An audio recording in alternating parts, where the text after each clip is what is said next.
four corners of the earth and the far corridors of history.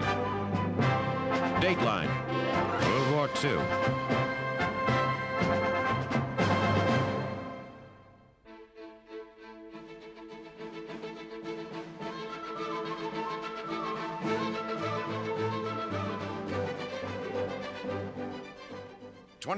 August 1942, the Soviet Union, after surviving one of the worst winters in Russian history, coupled with a fierce Red Army counteroffensive, the Wehrmacht is once again on the move as the German Sixth Army, under the command of General Friedrich von Paulus, pushes past the Don River, splitting Soviet defensive lines in the area, driving toward the city of Ranok, just north of Stalingrad on the Volga River.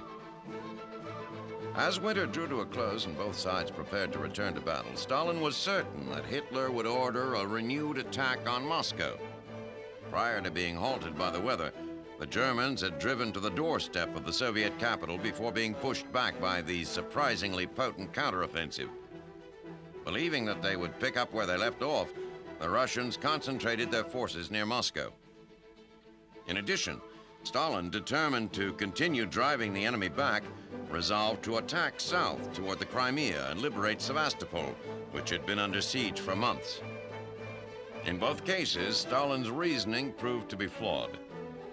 Having underestimated the strength of the Germans in the region, the Soviet offensive was a complete failure, and Sevastopol fell to the Nazis on 4 July. A second offensive in the southwest yielded an even worse result, when the Red Army stumbled into a German trap and 100,000 Russian soldiers were taken prisoner. As for Moscow, Hitler was content to leave things as they were while he focused instead on an offensive in the south. On 28 June, Army Group A began driving out of the Ukraine and toward the Caucasus, while just to the north, Army Group B, spearheaded by the panzers of von Paulus's Sixth Army, started advancing rapidly toward Stalingrad. With the ground baked hard by the summer sun, July and August found the armored divisions of the 6th driving hard and fast toward the Don. Now, having broken through, they arrive at Ranok, a mere 35 miles from their objective. As Stalingrad's defenders struggle to prepare for the impending ground assault, the Luftwaffe fills the sky over the city. Hundreds of Ju-88 bombers and Stukas fly some 4,000 sorties on the 23rd and 24th.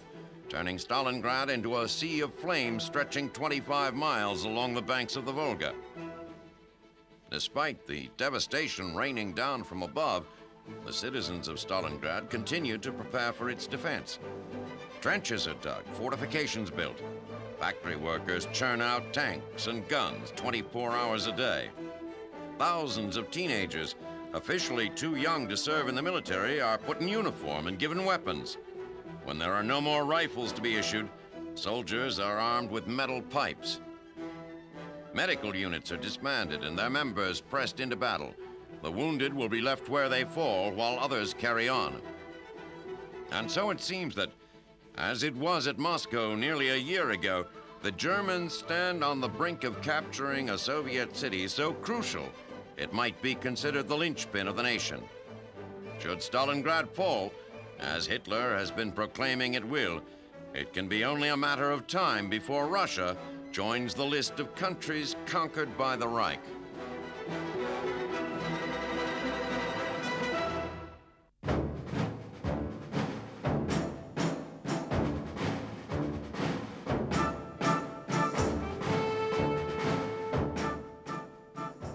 August 1942, Prime Minister Winston Churchill arrives in Cairo to assess the situation facing the British Eighth Army in North Africa.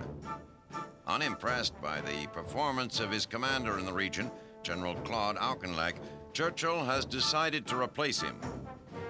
For months, the Eighth Army has, in Churchill's view, made little use of the tremendous amount of war materiel it has been allotted to drive the Germans out of North Africa. The fall of Tobruk was, for the already disgusted Prime Minister, the straw that broke the camel's back. Churchill, after conferring with General Alan Brooke, Chief of the Imperial General Staff, appoints General Sir Harold Alexander as head of the Near East Command.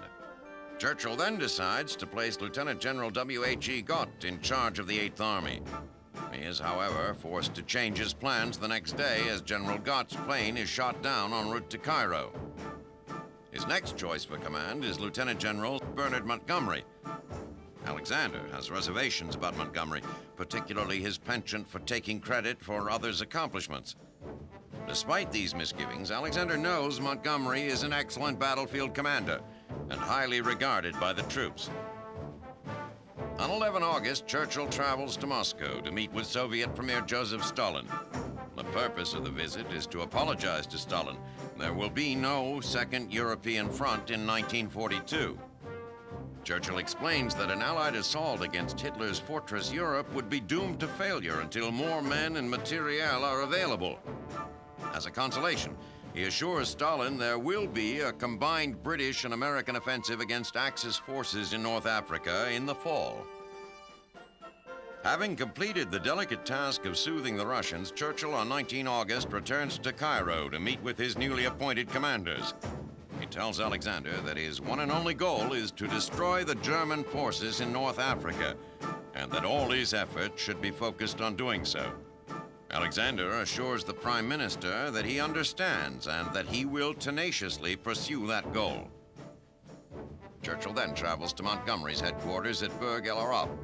The Prime Minister listens to Monty's plans for an offensive against Rommel in October. He presses the general, saying that October is too late. The offensive must begin sooner. Monty replies that if the offensive is to be launched before October, the PM will have to find someone else to lead it. Churchill yields. Monty then explains to the Prime Minister his plan for the defense of El Alamein, where he believes Rommel will strike next. At the center of his defense will be the 22nd Brigade, which is dug in at the base of Halfa Ridge. He has instructed his commanders to hold here at all costs and not, under any circumstances, to be drawn into the open against Rommel's armor. For Churchill, the trip has been satisfying. Even if the timetable isn't exactly to his liking, his commanders have a specific plan for defeating Rommel and have taken concrete steps toward achieving that goal. But for Churchill, the biggest evidence of change in the situation is not on any map, but on the faces of the men of the 8th Army. There is a cocky assuredness back in their step and a gleam in their eye that heartens the Prime Minister. Now he is certain he has all the right pieces in place to deliver the Germans a crushing blow in North Africa.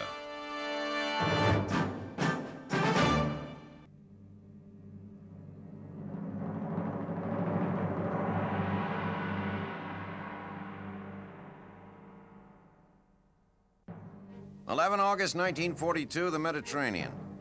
An Allied convoy steams toward the island of Malta, located 60 miles south of Sicily. 14 cargo vessels escorted by destroyers, cruisers, battleships, and aircraft carriers are determined to deliver crucial aircraft and supplies to the beleaguered garrison on the island. Using it for its airfields and as a base for warships, the British have been devastatingly effective in destroying German shipping bound for its armies in North Africa. In August of 1941, no less than 35% of the men and supplies destined for Libyan ports were sent to the bottom by the British bastion on Malta. In December 1941, submarines from the Atlantic were moved to the Mediterranean, and Lieutenant General Hans Geisler's Luftwaffe forces began to pound the island incessantly. The siege of Malta had begun. Initially, the Germans enjoyed astounding success, sinking tons of British shipping, including the fleet aircraft carrier HMS Illustrious. Outdated British planes were hopelessly outgunned by Geisler's mighty Me-109s. In January, with the Luftwaffe riding roughshod over the British, all of the German shipments earmarked for Rommel's forces in North Africa reached the port at Tripoli unscathed. In the first week of March, just as the situation was growing critical, the British received a desperately needed shipment of new Spitfires, courtesy of the USS Wasp. With fighters able to contest the Messerschmitts, the British once again began to take a heavy toll on German shipping. The Luftwaffe, too, under Field Marshal Albert Kesselring, then stepped up its campaign to eliminate Malta as an obstacle to German control of the Mediterranean. With as many as 300 bombers hitting the island at a time, the defenders were reduced to receiving ammunition and supplies from submarines, slipping into the port at night. Now the Allies have sent this massive convoy to relieve the defenders. As determined as they are to reach Malta, the Germans are just as determined to stop them. The first to strike the convoy are the German subs. The carrier, HMS Eagle, is struck by 4 torpedoes and goes to the bottom with 200 of her crew. The Luftwaffe then begins an all-out assault on the fleet. For 3 days, carrier-based planes and anti-aircraft crews fight off German torpedo and dive bombers, but suffer heavy losses. On the 14th, however, 4 of the cargo ships reach Malta with their vital supplies. While Malta itself may seem insignificant, it is pivotal to the war in North Africa. The pendulum in the desert has consistently swung in favor of the side controlling the shipping lanes of the Mediterranean. Now, with the British garrison on Malta replenished and the 8th Army in North Africa under new leadership, British commanders hope that the next swing of the pendulum will be in their favor.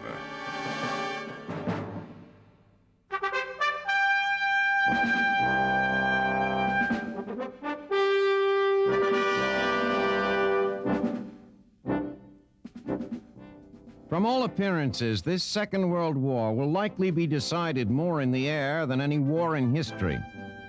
The Nazis have taught the world a devastating lesson, that air superiority is all superiority, and that while no battle is won until the ground is taken, it is not possible to take that ground without first taking the air. It is the fighters, allied and enemy, that will ultimately decide the issue of air superiority. They will accompany or turn back the bombers that will be the ground forces' torment. They will search and strafe and harass, inevitably becoming key players in the war of aerial attrition. As the war begins, America's primary fighter is the P-40 Warhawk, manufactured by Curtiss Aviation. With a top speed of 364 miles an hour, it is slower than the Focke-Wulf 109, Germany's best fighter. It is also less agile than the Japanese Zero, a distinct disadvantage in a dogfight. But among the pilots who fly the Warhawk, it has a reputation as a tough plane to kill. The pilot sits against an armored bulkhead behind a bulletproof windscreen. The wings are studded with 650 caliber machine guns that can be focused to converge along a killing line hundreds of yards long. What the Warhawk most lacks, what all Allied fighters lack at this juncture, is range. Even with the optional belly tank, the Warhawk in combat has a normal range of barely 600 miles, not enough to accompany bombers on their long-distance missions behind enemy lines. Even as production of Warhawks increases, however, the Air Corps is also bringing on a new generation of fighters that are faster, pack more punch, and hopefully are the equal of anything the enemy can field. Closest to deployment is Lockheed's P-38 Lightning. Designed in 1937 as a high-altitude interceptor, the P-38 captured the public imagination when it flew from California to New York in only 7 hours. The transcontinental record, while impressive, was overshadowed by the fact that the prototype crashed on arrival. A complete structural redesign followed. The plane that is emerging from that troubled development is impressive. It is lighter than the prototype, more agile, with more fuel capacity and armament. It carries 4 50 caliber machine guns and a 20-millimeter cannon and has a top speed nearly equal to the Focke-Wulf. P-38s by the hundreds should be rolling off assembly lines by mid-1942.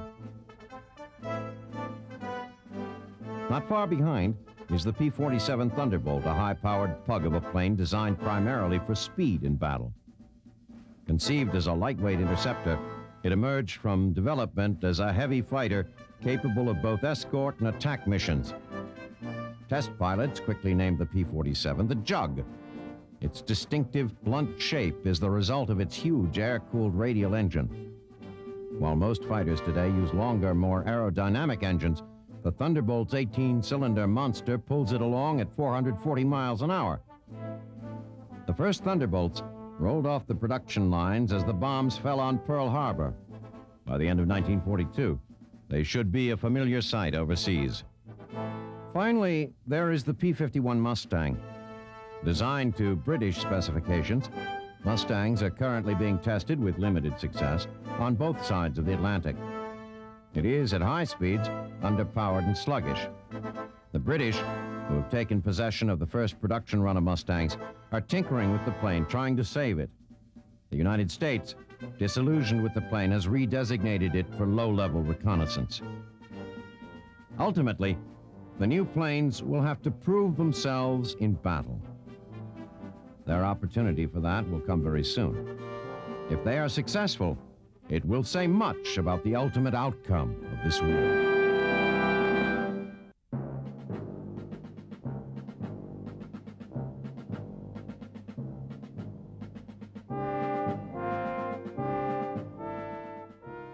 August 1942, as Italian forces harass British outposts outside the Egyptian city of El Alamein, German Field Marshal Erwin Rommel's Afrika Corps swings south to attack the main British line of defense. The attack is not unexpected.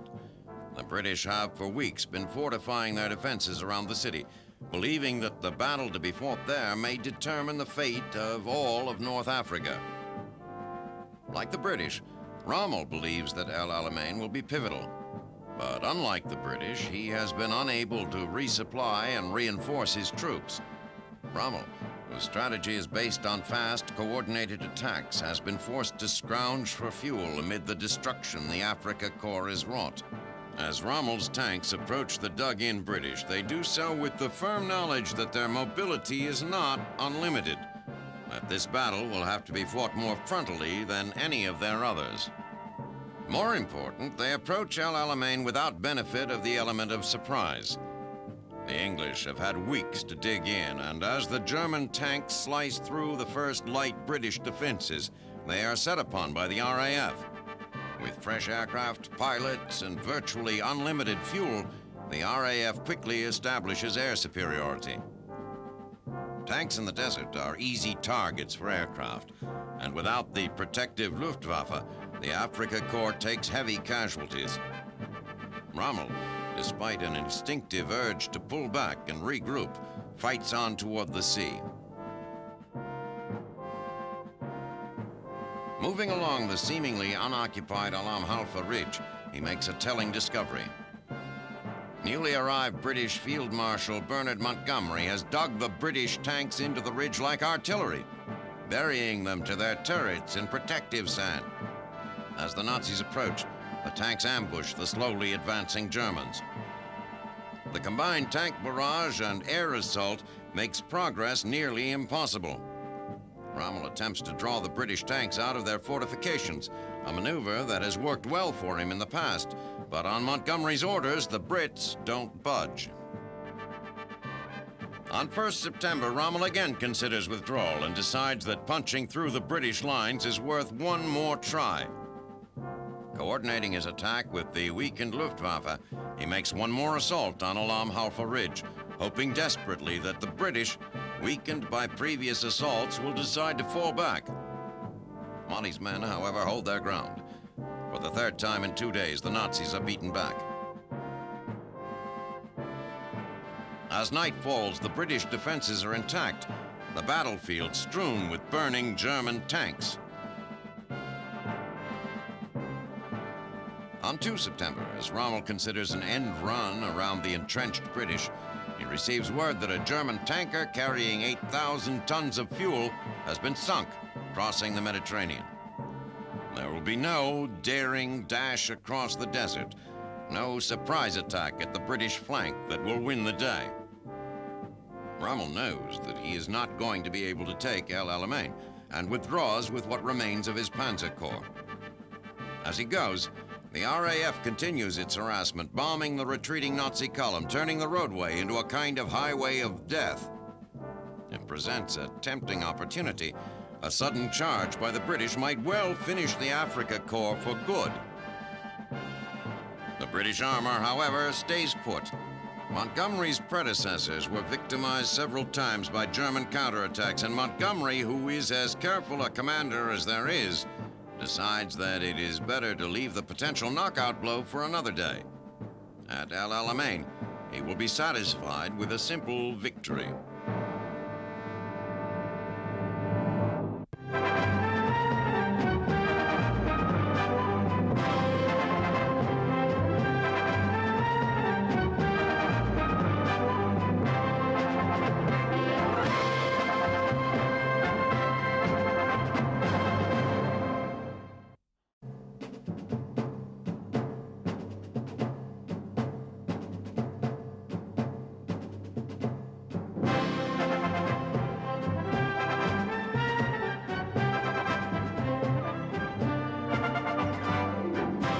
the four corners of the earth and the far corridors of history.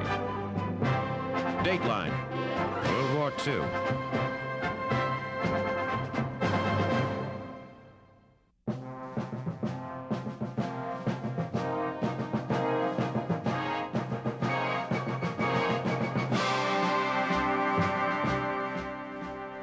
July 1942, the South Pacific. After gathering just south of the Fiji Islands, an American naval task force under the command of Vice Admiral Frank Fletcher set sail for the Solomon Islands. The operation, dubbed Watchtower, marks the beginning of what promises to be a long and bloody struggle to drive the Japanese from their chain of Pacific Island bases. The stunning defeat of the Japanese fleet at Midway marked, for both sides, a decisive turning point in the course of the war. For the Japanese, it was a rude awakening. They were, for the first time, forced to swallow the bitter pill of defeat and accept the fact that further expansion to the south and west would no longer be possible. For the Americans, it was a desperately needed victory. It bolstered the spirit of the public and created a crack in the Japanese defenses, which the Allies are now attempting to exploit. The Solomons, located in the torrid latitudes just south of the equator, offer the Americans two vital bases: a deep-water seaport at the island of Tulagi and, perhaps more important, a partially completed airfield on the island of Guadalcanal. The importance of these facilities is not lost to either side. For the Japanese, they offer a forward base from which their naval and air forces can impede the flow of men and materiel pouring across the South Pacific to Australia. For the Allies, taking the port and airfield will not only help secure the supply routes, but will also provide a platform for launching far-reaching offensive operations against the Japanese. Under cover of heavy weather, Fletcher's task force is able to approach their objective undetected by the Japanese. The men of the 1st Marine Division, under the command of Major General Alexander Vandergrift, prepare for what will be the first true test of American land forces in this war. In the pre-dawn hours of 7 August, naval guns and carrier-based aircraft begin pounding Japanese positions on Tulagi and Guadalcanal. Australian coast watchers in the hills on Guadalcanal direct the fire, which is extremely effective. The Australians are amazed at the accuracy of the Navy's big guns, watching as one by one Japanese positions vanish in clouds of fire and flying debris.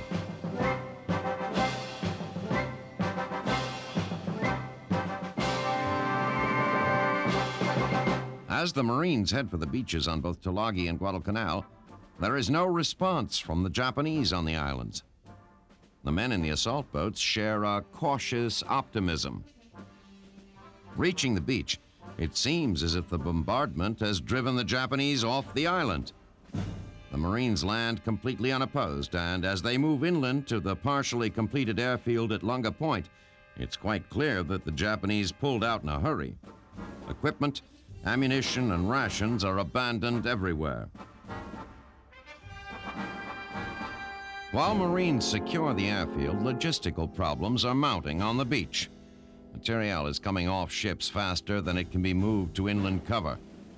American commanders, fearing that an attack by Japanese bombers could easily destroy the vital supplies, slow the flow of material coming in. This gives the men on the island time to move the existing supplies inland, but reduces the total amount of supplies available.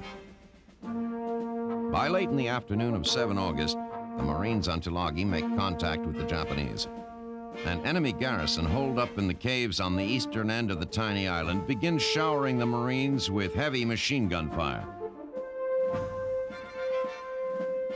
The Marines are stunned by the Japanese unwillingness to surrender in the face of such an overwhelming force. They are forced to destroy the Japanese positions one by one. Of the 2,000 defenders on the island, 23 are taken prisoner.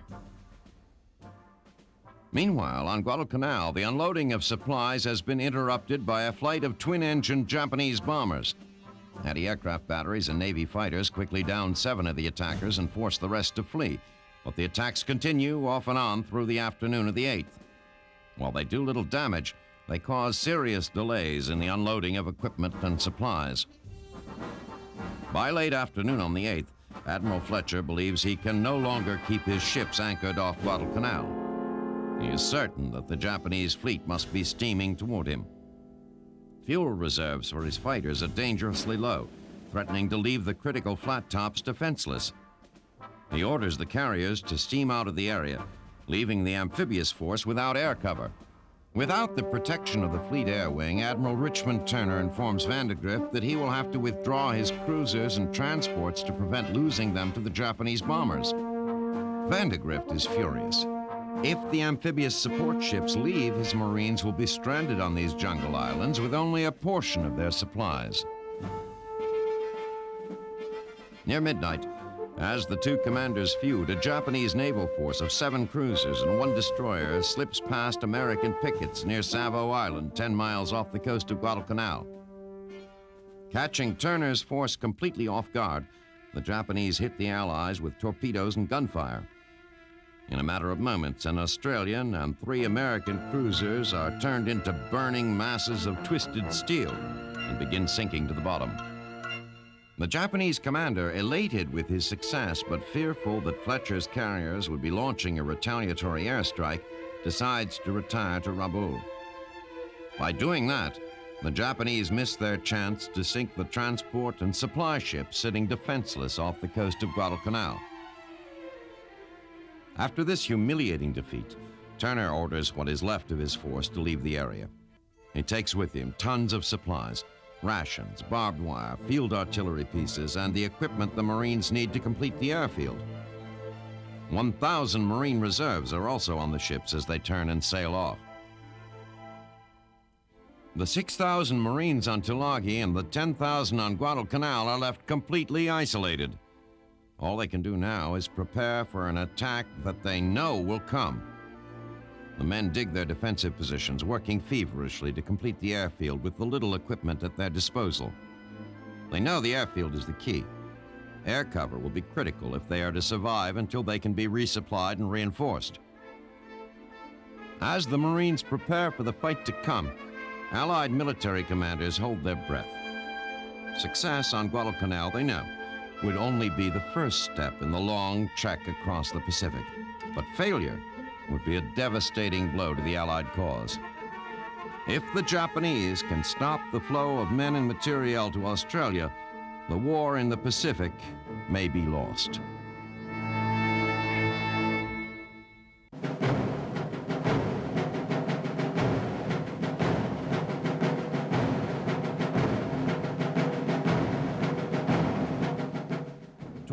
August 1942, Stalingrad.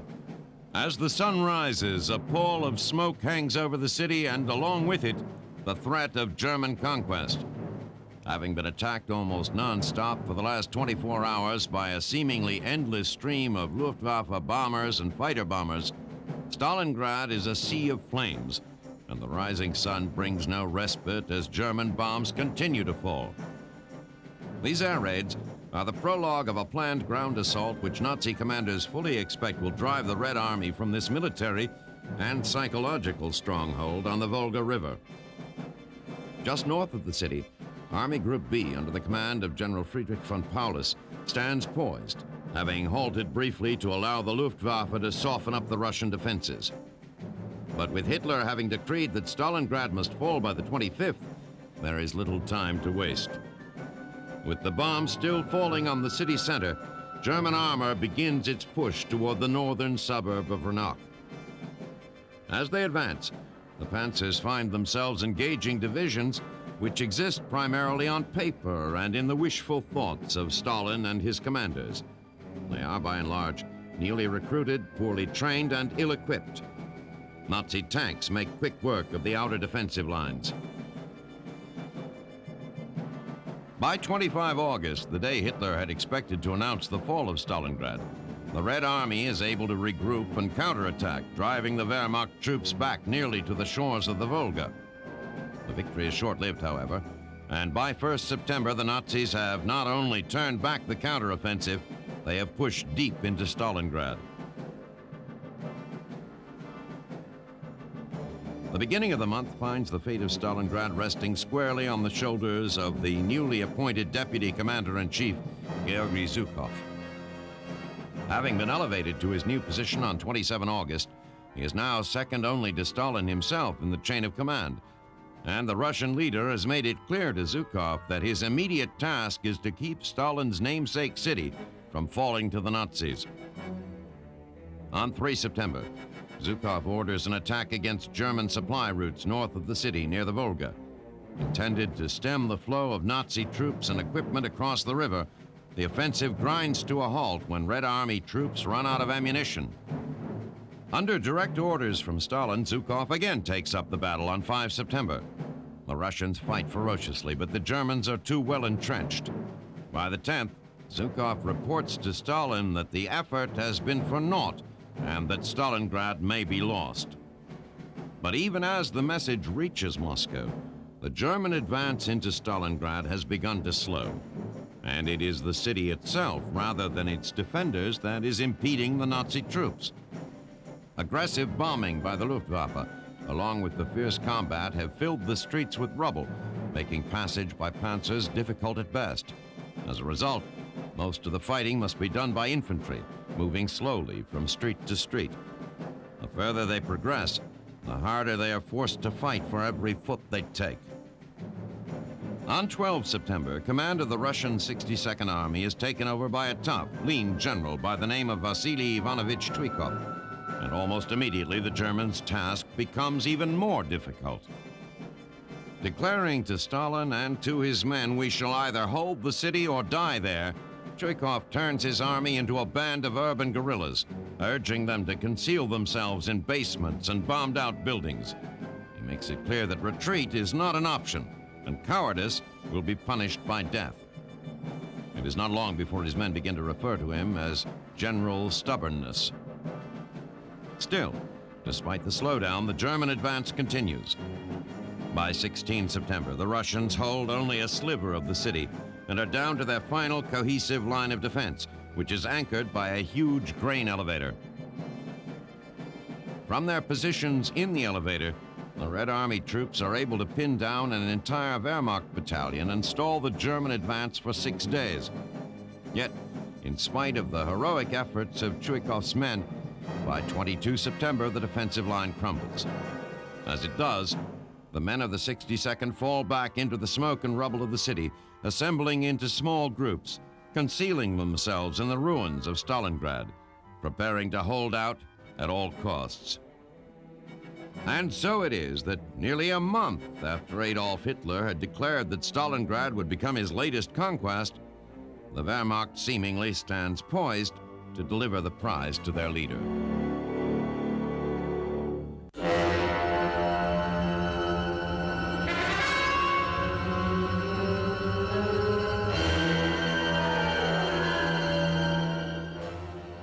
August 1942, the English Channel.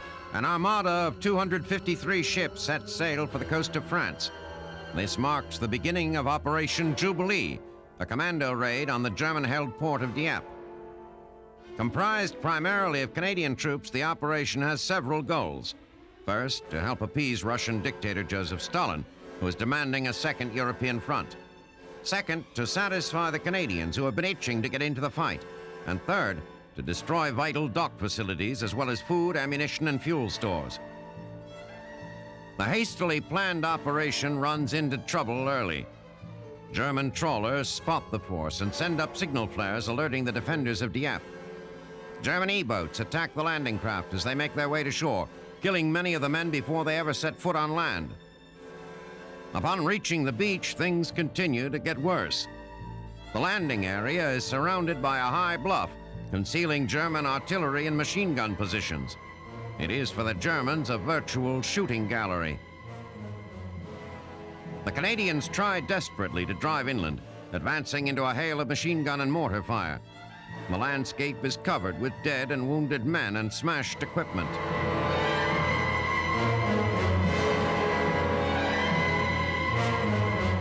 After 9 hours of desperate fighting, it is apparent to both sides that Operation Jubilee is an unmitigated disaster. The order is given for the men to retreat to the ships.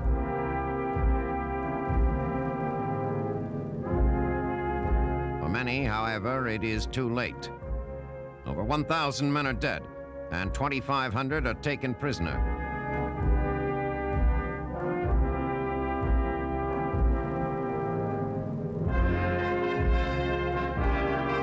For the Allies, Operation Jubilee is a hard lesson learned.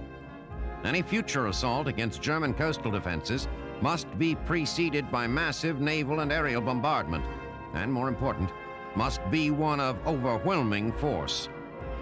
For now, all the Allies can do is retreat to Britain to lick their wounds and wait for another chance at cracking Fortress Europe.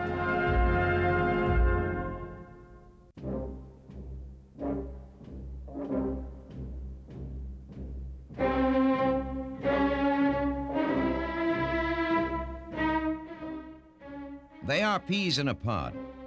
Adolf Hitler and Benito Mussolini. Twin dictators who rode the same tide of European discontent to total control of their respective nations, they now threaten both their own people and the outside world in a way that is almost unparalleled in history. Hitler, of course, is well known, but Italian Premier Mussolini, very much the junior partner in the European Axis, is less familiar.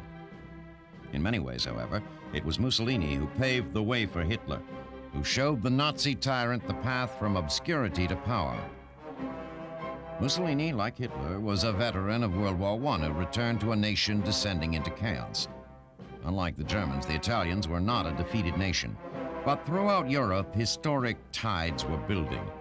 The Great Depression, which didn't strike the United States until the 1930s, crippled Europe in the early 1920s. The elite running the continent showed little concern for the plight of the unemployed and starving. From the East, Marxism and its descendant communism promised the increasingly disgruntled masses a kind of paradise where employment was total and want was nothing to fear. Mussolini watched the onset of anarchy as a newspaper writer and editor. Gaining a reputation as a firebrand and enemy of the established order, he was chased out of Austria for his rabble-rousing, and upon landing in his native Italy, quickly thrust himself into the emerging movement of veterans disgruntled with the status quo. In 1919, he created the Fascist Party, ran unsuccessfully for Parliament later that year, and, like Hitler, was implicated in a plot to overthrow his country's government. Unlike Hitler, who served jail time for his treason, Mussolini was spared incarceration. The fascists continued to organize and agitate, and in only 3 years, Mussolini went from disgrace to the Italian premier's office. Christened by his followers Il Duce, the leader, he watched with great interest as Hitler seized control of Germany in 1933. One of the Führer's first acts was to arrange a meeting with Il Duce. The two dictators met in Venice in June 1934 and took an almost instant dislike to each other. Hitler was ill at ease in the unfamiliar role of head of state and interpreted Mussolini's preoccupation with grand ceremonial flourishes as a snub. In 1935, spurring the Italian people on with reminders of Rome's lost empire, Mussolini invaded Ethiopia. His legions, armed with machine guns and artillery, easily defeated the Ethiopians, fighting largely with weapons that would have been familiar to Julius Caesar. Despite their initial differences, the dictators' mutual interests drew Hitler and Mussolini together. In 1936, they cooperated to provide arms and advisors to aspiring Spanish dictator Francisco Franco. The relationship between the dictators cemented in 1937. Mussolini visited Hitler in Berlin, and for 5 days they romped around Nazi Germany, observing combat maneuvers and parades of goose-stepping soldiers. Hitler took Austria a year later, and Mussolini, virtually alone among European leaders, did not complain. He acquiesced to Hitler's absorption of Czechoslovakia, protested only mildly when the Germans invaded Poland, and when the Nazis invaded France, Mussolini's only reaction was to join in the plunder.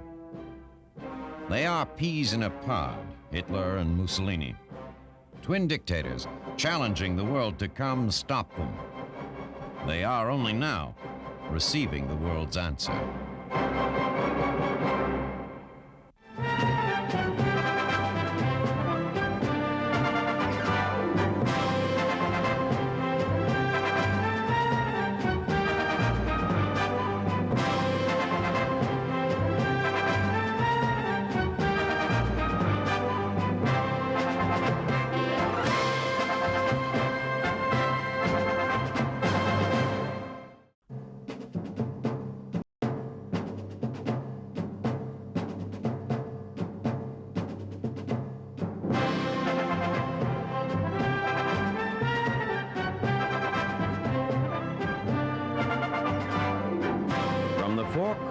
corridors of the earth and the far corridors of history. Dateline, World War II.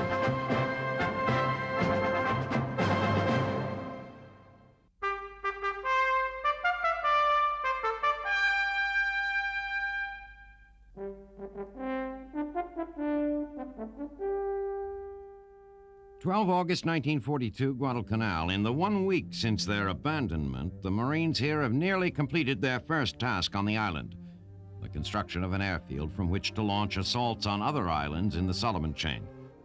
The job has been complicated by a lack of adequate equipment, harshly limited rations, nightly shelling, and a continuing air war which is more of an annoyance than an actual threat.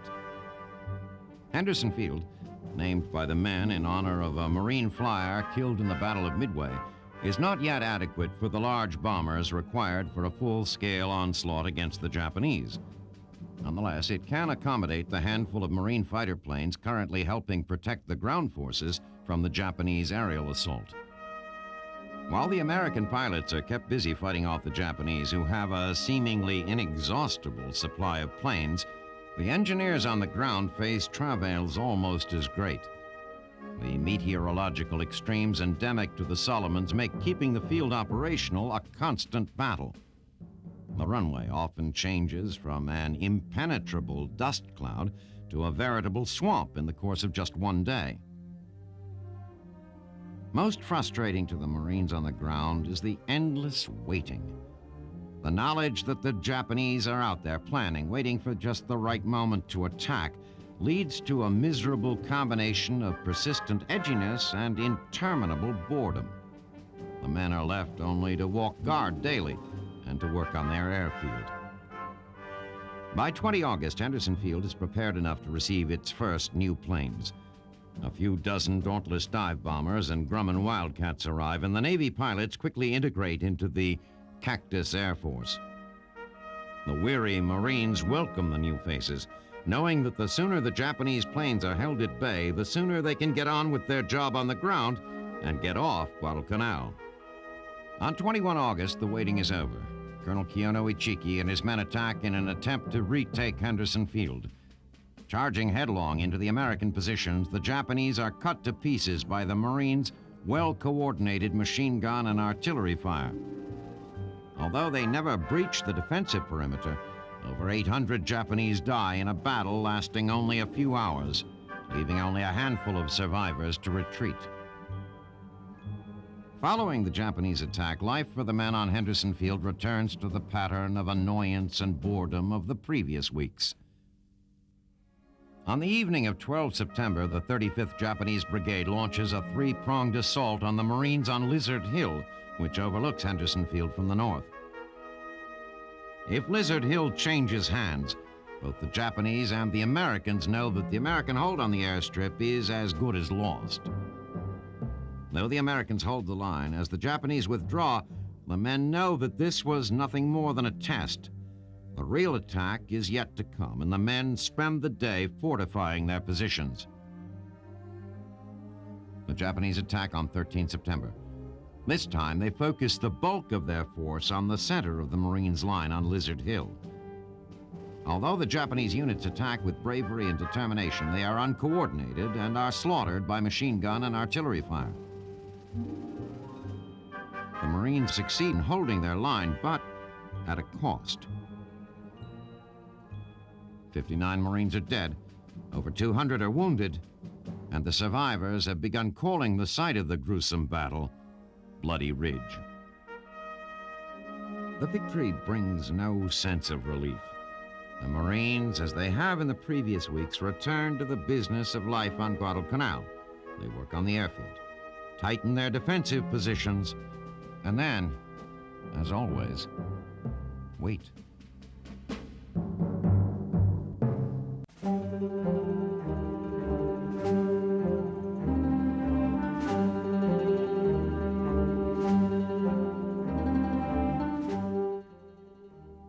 August 1942, North Africa. After the stunning British victory at the Battle of Alamein, the English 8th Army under General Bernard Montgomery and the Axis armies under Field Marshal Erwin Rommel have settled into defensive positions only a few thousand yards apart. Separating the two sides is a vast German minefield known as Devil's Garden. Containing more than 500,000 anti-personnel and anti-tank mines, the barrier gives Rommel's forces a temporary sense of security. Although they realize that an offensive by Montgomery is inevitable, the minefield presents him with a difficult obstacle. He will need time to marshal his forces in order to breach it. In the meantime, both forces endure the brutal summer of the North African desert. Although the sweltering heat and the millions of biting flies show no favor to either side, life for the Axis troops is decidedly more miserable than for their British counterparts. A severe lack of fresh water makes bathing a luxury the Axis troops cannot afford. Their own unpleasant aroma, coupled with the stench of the battlefield and human excrement, serve to rob the troops of their appetite. Living in filth, undernourished, and fighting the biting flies, the Axis troops begin to lose weight, becoming easy prey to disease. Even Rommel, the Desert Fox himself, succumbs. His personal physician, Dr. Horster, reports that the field marshal suffers low blood pressure and dizzy spells and recommends Rommel return to Germany for treatment. By 30 August, Rommel's condition becomes so severe that he reluctantly agrees to leave his Africa Corps to seek medical help. He meets with his officers, giving detailed instructions on what to do in almost any imaginable scenario. On 23 September, Rommel begins his trip home. After a stop in Italy to confer with Mussolini, Rommel continues on to a meeting with Hitler on the 30th. Hitler presents the field marshal with a jewel-encrusted baton and assures him that everything will be done to guarantee an Axis victory in North Africa. On 3 October, Rommel, under pressure from Goebbels, holds a press conference with international correspondents. He reads a prepared speech declaring that Axis troops, 50 miles from Alexandria and Cairo, have the door to Egypt in their hands, and guarantees that after coming so far, they will not be denied their prize. Whether or not Rommel can live up to that promise may well be decided in his absence. British intelligence knows he is no longer in North Africa. The question now is, will Montgomery take this opportunity to attack while facing a lesser general, or will he wait until he has built his forces and risk confrontation with a rejuvenated Desert Fox?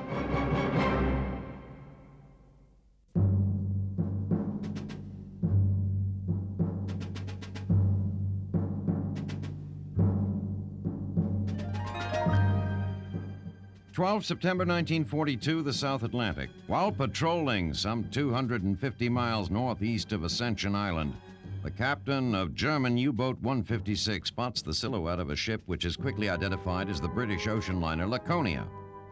The 20,000-ton Laconia, formerly an armed merchant cruiser but now operating as a troop transport, is deemed a legitimate target. In short order, U-156 fires a torpedo at the unsuspecting vessel. What the sub's captain and crew do not realize is that the ship is carrying Italian soldiers captured in North Africa to prisoner of war camps in Canada. Also among the passengers are British women and children. The Laconia is only one of a staggering number of casualties in the battle between the German U-boats and the Allied naval forces. The seas that link the factories of America to the battlefields of Europe and North Africa have become the scene of a deadly cat-and-mouse game, one in which the playing field seems to pitch and roll, much like the ocean itself, favoring one side and then the other. In the early part of the war, supplies carried from America to England often traveled in individual ships without escort. For the U-boats, these lone, unarmed travelers were fish in a barrel. But steadily, the British developed methods and practices that not only reduced the loss of their ships, but also began making a serious dent in Germany's underwater fleet. Freighters began to travel in groups. They were accompanied by vessels specifically designed to combat submarines. Escort aircraft with improved radar and other targeting devices joined with the ships to begin sinking more and more of the marauding U-boats. In the last 4 months of 1941, 66 German submarines were permanently submerged. Just as the North Atlantic was becoming safer for Allied merchantmen, The United States entered the war and opened a window of opportunity for the Nazi subs. Prior to the commencement of hostilities between Germany and the U.S., ships traveling in the coastal waters of America did so without fear of attack. Once war was declared, these ships became fair game for the wolf packs. Despite the presence of only 5 Nazi subs, the final 2 weeks of 1941 saw 46 Allied merchantmen sunk off the east coast of America. Allied losses in the region continued to climb. In June, 121 freighters were sent to the bottom. It was at this point that the U.S. decided, perhaps somewhat belatedly, to institute interlocking convoys between the St. Lawrence and the Caribbean. With the freighters now protected at every point of their journey, American and British commanders might have felt justified in expecting a reduction in shipping losses. Now, however, the Nazis have begun churning out submarines at a phenomenal rate. By the end of 1942, the number of operational U-boats will, in all likelihood, be double what it was in January. As quickly as they are produced, they are manned by crews and dispatched to wreak havoc among the Allied convoys. Most of these crews are inexperienced and, as a result, probably doomed. They will, however, not go quietly. And so the game continues, with each player upping the ante, increasing the stakes. But while the engineers and politicians in Washington and Berlin are the ones who deal the cards, it is the men, and in cases such as the Laconia, the women and children, gambling their lives on the seas, who will continue to pay the price.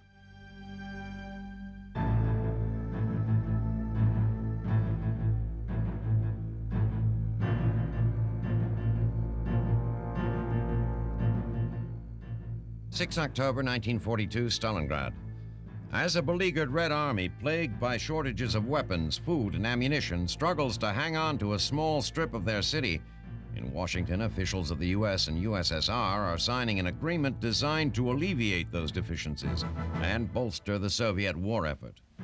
Over the next 9 months, American Lend-Lease convoys will deliver nearly 4.5 million tons of supplies to a Soviet military machine starved for equipment and raw materials. The relief can't come too soon as far as Joseph Stalin and his commanders are concerned. In sweeping across Russia, the Nazis have captured factories, foundries, iron and coal mines, and power plants. Soviet output of war material has been reduced by more than 60%. Since the inception of Lend-Lease, Prime Minister Winston Churchill and President Roosevelt have diverted shipments intended for Britain to the Russian port of Murmansk in the Arctic Ocean. But these stopgap deliveries have not been enough to sustain the Soviets over the long haul. With the signing of the agreement, the shipping of supplies can begin in earnest. Tons of equipment are loaded at ports in the U.S. and Britain, and the captains and crews prepare for what will probably be the most treacherous voyage they have ever taken. While maritime shipping during wartime has always been hazardous, these supply ships face an added element of danger. The German Navy has stationed destroyers, cruisers, U-boats, and battleships off the northern coast of Norway, putting them almost directly in the path of the Russian-bound fleets. With the Arctic sun shining 24 hours a day, the Nazi ships have had a devastating impact on convoys bound for Murmansk. In one instance, 23 of 34 freighters bound for the Russian port were sent to the bottom by the Germans. This had so shocked Churchill that he ordered a halt to shipments, but Roosevelt, while acknowledging the dangers, insists that they be resumed. The value of the Russian front in diluting Germany's military might is too great to be ignored. All of this has little meaning to the Russian men and women battling in the streets of Stalingrad. They know only that each day brings more fighting, more destruction, more death. Each time they seem to be holding the line, the Wehrmacht mounts yet another offensive. On 14 October, German General Friedrich von Paulus orders an attack in the northern sectors of the city. For von Paulus and his Sixth Army, Stalingrad has been no cakewalk. It seems that each crumbling building has been turned into a small Russian fortress, which must be wrenched from the clutches of a resolute Red Army. This offensive is no different. Directly in the path of the attack is a huge tractor factory, which has been occupied and fortified by the Russians. Von Paulus orders 2 Panzer and 2 infantry divisions to clear the factory. The fighting is bloody and intense. It takes 4 days of fighting before the last Soviet soldier is killed and the factory taken. So even as the battle continues and the Germans advance, Von Paulus begins to suspect that he and his men may be moving into dire straits. His options are few, however.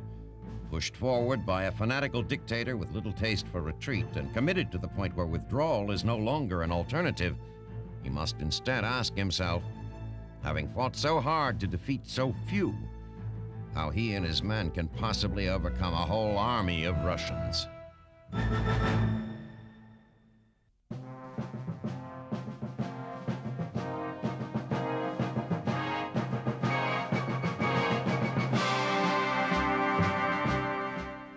October 1942, the Atlantic. Steaming from Britain and the United States, an armada larger and more powerful than any in history begins converging off the coast of North Africa. Made up of over 600 ships and carrying over 100,000 men, this fleet is the backbone of an amphibious operation known as Torch, which is intended to begin the rollback of Nazi troops throughout the African continent. Just as important, it is the first large-scale deployment of American troops against Adolf Hitler and Nazi Germany. While the Germans are certainly the primary foe facing the U.S. troops, Allied commanders led by Lieutenant General Dwight D. Eisenhower aren't certain whether their first contact will be with the Nazis or with the forces of the Vichy French. Though Rommel's Africa Corps controls much of Libya and western Egypt, the whole of northwest Africa is under the control of the French. The Vichy regime, which chose to cooperate with Hitler after the Nazi conquest of France itself, is technically neutral in Africa. But it is a neutrality without credibility to everyone outside of Berlin or the city of Vichy. Marshal Pétain, the World War I hero who made peace with the German invaders and the head of the Vichy state, is considered by the Allies to be, quite simply, a collaborator. The British, in particular, have reason to be wary of the French. Winston Churchill ascended to the prime ministry on the heels of Neville Chamberlain, who made the mistake of believing Hitler. Despite promises from Pétain and Hitler that French ships would not be co-opted into the service of the Reich, the Royal Navy commandeered and impounded the French fleet. The few French vessels that refused to submit to British boarding were sunk. That action has spurred a great deal of bitterness, not only in the Vichy regime, but among the Free French living in exile in London. Charles de Gaulle, who is totally dependent on the British, denounces the move, and French patriots in exile the world over complain that the British are no better than the Nazis. Hoping that the French will be less likely to open fire on American soldiers than British soldiers, the invasion, from top to bottom, is almost entirely an American operation. Eisenhower's preparations have been as much diplomatic as military. It is his hope that the French military in North Africa can be converted to the Allied cause. To that end, on 21 October, as the ships begin assembling off the African coast, he dispatches Major General Mark Clark to Algeria to conduct secret meetings with the French general, Charles Masse. Reporting to Eisenhower in Gibraltar, Clark says that Masse seemed duly impressed by the size of the arriving American force and gave assurances that, provided he was given 4 days' notice, troops under his command would offer no meaningful resistance to the Allied invasion. In addition, he agrees to accept the appointment of General Henri Giraud as Commander-in-Chief of French forces in North Africa. Meanwhile, as Allied ships continue to gather in the Atlantic, the American soldiers who are scheduled to go ashore are preparing for war. They go through drills, briefings, and inspections. Inevitably, in quiet moments, the young men find themselves housed in the unfamiliar confines of a troopship, as far from home as most of them have ever been, alone with their thoughts. With the exception of a few old-timers who served in the First World War, they are as yet untested in battle. Soon enough, they know, that will change.